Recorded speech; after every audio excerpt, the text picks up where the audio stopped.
India gate पर आज शाम 5 बजे से रात 10 बजे तक चलने वाले शो में सरकार की 2 साल की उपलब्धियों पर चर्चा होगी। इस मेगा शो में प्रधानमंत्री नरेंद्र मोदी समेत कई मंत्री भी शामिल होंगे। हालांकि विपक्ष देश में सूखे के हालात के बीच सरकार के जश्न को लेकर निशाना साध रहा है।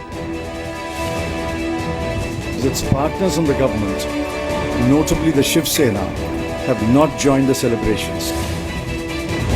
मोदी सरकार इंडिया शाइनिंग का एक प्लान कर रही है और लोगों को धोखा देने का प्रयास कर रही है। वहीं बीजेपी ने कहा कि कांग्रेस उनके जश्न से जल रही है। लेकिन जो कांग्रेस पार्टी के अपने इंटरनल कारणों से या ऐसे कारणों से जो उल्लास नहीं है, वो देश के ऊपर क्यों थोप रहे हैं? देश में एक उल्लास है। मोदी सरकार के 2 साल पूरे होने पर बीजेपी जहां जश्न मना रही है, वहीं कांग्रेस ने इस पर एक किताब जारी करके कहा है कि बीते 2 साल में देश का हाल बुरा हुआ है। कांग्रेस ने कहा है कि जब से मोदी सरकार आई है, तब से विकास की रफ्तार ठप पड़ गई है। मोदी सरकार के 2 साल पूरे होने पर आज कांग्रेस ने सच्चाई का आईना किताब जारी की। किताब में कांग्रेस ने मोदी सरकार की कमियां गिनाई। There are no jobs. I can point out there are no investments. I can point out that industry is in a slump. I can point out that exports are down. Congress ने कहा विकास की रफ्तार थम गई है, बेरोजगारी से बुरा हाल है, अर्थव्यवस्था खराब है और बीजेपी मुस्कुराने की बातें कर रही है। 2 साल में इस देश का कैसे हुआ बुरा हाल दिखाते हैं और वो देश की बदहाली का जश्न मनाते हैं और कहते हैं आइए जरा मुस्कुराते हैं, और इसीलिए हम मोदी जी को सच का आईना दिखाते हैं। वहीं जम्मू में यूथ कांग्रेस ने मोदी सरकार के खिलाफ प्रदर्शन किया और 2 साल के रिपोर्ट कार्ड का भी पुतला फूंका। हकीकत तो यह है कि देश के ज्यादातर राज्यों में कांग्रेस सिमट गई है, लिहाजा वो पीएम पर निशाना साधकर फिर से अपना आधार बनाना चाहती है। मेघालय दौरे पर गए प्रधानमंत्री नरेंद्र मोदी आज अलग अंदाज में दिखाई दिए। पीएम मोदी ने मॉफलोंग गांव में स्थानीय लोगों के साथ वक्त बिताया और उनके साथ ढोल नगाड़े भी बजाए। शिलोंग पहुंचे पीएम का अंदाज आज बिल्कुल नया और अलग था। दौरे के दूसरे दिन पीएम ईस्ट खासी हिल्स के मॉफलोंग गांव पहुंचे। यहां प्रधानमंत्री मोदी ने पारंपरिक नगाड़ा बजाया तो लोग कलाकारों के साथ धुन पर थिरक भी उठे। पीएम ने कलाकार के हाथ से लेकर घंटी भी बजाई, जिसके बाद उन्होंने ढोल पर भी हाथ आजमाया। कार्यक्रम के बाद पीएम मोदी ने चाय की चुस्की ली। यही नहीं, प्रधानमंत्री तो लोक कलाकारों से इतने प्रभावित हुए कि खुद कैमरा लेकर उनके फोटो खींचने लगे। इससे पहले पीएम मोदी ने शिलांग के सबसे बड़े पर्यटन स्थल एलिफेंट फॉल का भी दौरा किया। मॉफलोंग गांव एशिया का सबसे स्वच्छ गांव माना जाता है और आज प्रधानमंत्री नरेंद्र मोदी ने यहां स्वच्छ भारत अभियान से जुड़े तमाम लोगों को सम्मानित भी किया। प्रधानमंत्री नरेंद्र मोदी ने आज सावरकर जयंती के मौके पर वीर सावरकर को श्रद्धांजलि दी। इस मौके पर बीजेपी अध्यक्ष अमित शाह ने पोर्ट ब्लेयर स्थित सेल्यूलर जेल में ऐतिहासिक वीर सावरकर ज्योति को फिर से प्रज्वलित भी किया। प्रधानमंत्री नरेंद्र मोदी ने आज विनायक दामोदर सावरकर को उनकी 133वीं जयंती पर श्रद्धांजलि दी। पीएम ने ट्वीट कर कहा कि भारत मां के सपूत और अन्य लोगों के प्रेरणा स्रोत वीर सावरकर की जयंती पर उन्हें शत शत नमन। वहीं सावरकर जयंती के मौके पर बीजेपी अध्यक्ष अमित शाह आज पोर्ट ब्लेयर की सेल्यूलर जेल पहुंचे। वहीं संसद में भी आज स्पीकर सुमित्रा महाजन, केंद्रीय गृह मंत्री राजनाथ सिंह और बीजेपी के वरिष्ठ नेता लालकृष्ण आडवाणी ने वीर सावरकर को श्रद्धांजलि दी। विनायक दामोदर सावरकर का जन्म 28 मई 1883 को महाराष्ट्र के नासिक में हुआ था। वो सावरकर ही थे जिन्होंने सबसे पहले 1857 में स्वतंत्रता की लड़ाई में सबसे पहले इतिहास लिखकर ब्रिटिश शासन को चौंका दिया था। कांग्रेस ने राज्यसभा में अपनी रणनीति मजबूत करने के लिए 8 उम्मीदवारों की लिस्ट जारी की है। राज्यसभा में बीजेपी को जवाब देने के लिए कांग्रेस ने कर्नाटक से जयराम रमेश और उत्तर प्रदेश से कपिल सिब्बल का नाम फाइनल किया है। राज्यसभा के लिए कांग्रेस ने उत्तर प्रदेश से कपिल सिब्बल, महाराष्ट्र से पी चिदम्बरम, कर्नाटक से जयराम रमेश और ऑस्कर फर्नांडिस, पंजाब से अंबिका सोनी, उत्तराखंड से प्रदीप टम्टा, मध्य प्रदेश से विवेक तनखा और छत्तीसगढ़ से छाया वर्मा को उम्मीदवार बनाया है। न केवल चुनकर आएंगे परंतु इस देश में खास तौर से अपर हाउस के अंदर कांग्रेस संगठन और देश की नीतियों को मजबूत करने में एक सार्थक सहयोग देंगे। पूर्व केंद्रीय मंत्री कपिल सिब्बल को राज्यसभा में बीजेपी के सांसद सुब्रमण्यम स्वामी के जवाब के तौर पर देखा जा रहा है। राज्यसभा से कांग्रेस के 14 सदस्य रिटायर हो रहे हैं, लेकिन कांग्रेस सिर्फ 8 ही सदस्यों को राज्यसभा भेज पाएगी। राज्यसभा की 57 सीटों के लिए 11 जून को वोटिंग होनी है।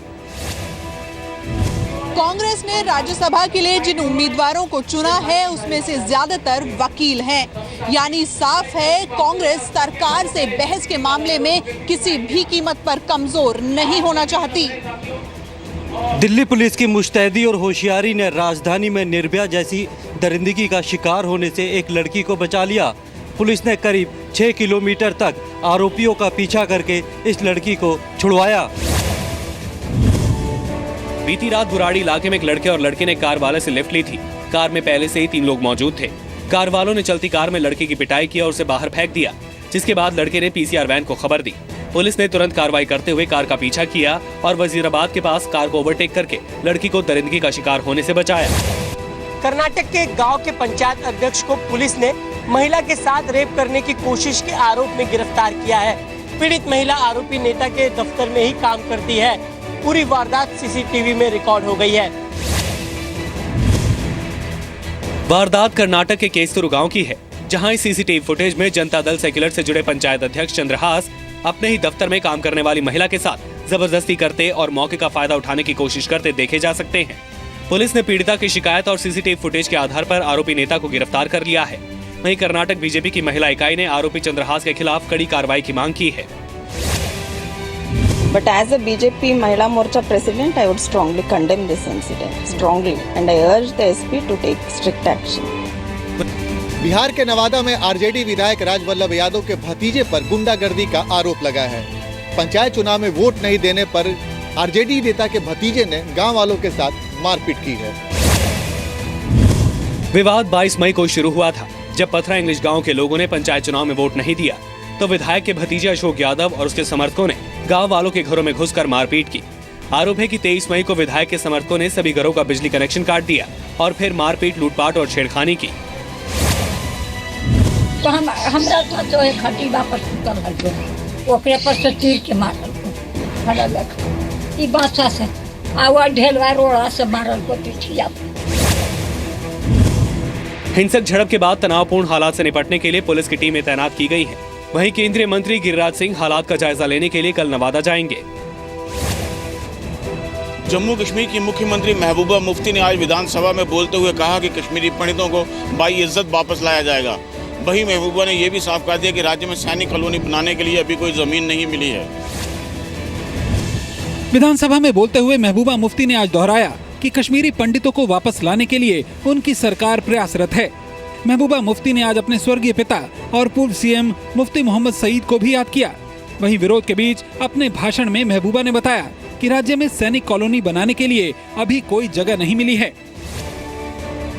कहीं कुछ नहीं हुआ, हालांकि आपने कल कहा कि अगर ये यहाँ के स्टेट सर्कल्स के लिए बनाना चाहते हैं मुझे कोई एतराज नहीं। कहीं तो मैं ये क्लियर करना चाहता। राजस्थान के बूंदी से गुंडों की बदमाशी और पुलिस की लाचारी का एक वीडियो सामने आया है। यहाँ एक टोल प्लाजा पर सरपंच और उसके गुंडे दिन दहाड़े हंगामा, मारपीट और लूटपाट करते रहे। वहीं पुलिस हाथ पर हाथ धरी नजर आई। सीसीटीवी में रिकॉर्ड ये तस्वीरें बूंदी के NH 52 पर मौजूद केशवपुरा टोल प्लाजा की हैं, जहां हथियारों से लैस सरपंच और उसके समर्थकों ने जमकर हंगामा किया। सरपंच और उसके गुंडों ने टोल कर्मियों के साथ मारपीट भी की और बाद में टोल मैनेजर के दफ्तर से 85,000 रुपए नकद भी लूट कर ले गए। वो गेट के अंदर आए, हम लोग कंट्रोल रूम में थे। उस टाइम जब वो सारे लोग आ गए, अपने कुछ कर्मचारी यहाँ पे खड़े हुए थे, तो उन लोगों ने उनके साथ मारपीट करने की कोशिश करी। किसी तरीके से सारे लोग अपनी जान बचाकर भागे। हैरानी की बात यह है कि हंगामे के दौरान हाईवे पर पेट्रोलिंग कर रही पुलिस भी टोल प्लाजा पर पहुंची, लेकिन वो भी सिर्फ तमाशा देखती रही। सीबीएसई ने देश के 15 लाख बच्चों का इंतजार खत्म करते हुए सीबीएसई का रिजल्ट जारी कर दिया है। देश भर में 96% बच्चों को सफलता मिली है, लेकिन बाजी देश की बेटियों ने मारी है।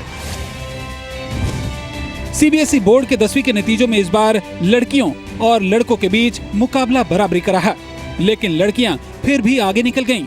10वीं के बोर्ड में 96.36% लड़कियों ने बाजी मारी, वहीं 96.11% लड़के कामयाब रहे। बोर्ड एग्जाम्स में दिल्ली की सुकृति गुप्ता ने 99.4% अंकों के साथ टॉप किया।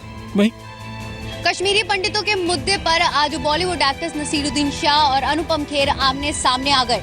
कल नसीरुद्दीन शाह ने कहा कि जो खुद कभी कश्मीर में नहीं रहा, आजकल कश्मीरियों के लिए लड़ाई लड़ रहा है, जिस पर अनुपम खेर ने ट्वीट कर नसीरुद्दीन शाह को जवाब दिया। दिल्ली में कल एक इंटरव्यू के दौरान नसीरुद्दीन शाह ने कश्मीरी पंडितों के मुद्दे पर इशारों में अनुपम खेर पर तंज कसा था। नसीरुद्दीन शाह ने कहा था कि वो शख्स जो कभी कश्मीर में नहीं रहा, उसने कश्मीरी पंडितों के लिए लड़ाई शुरू कर दी है।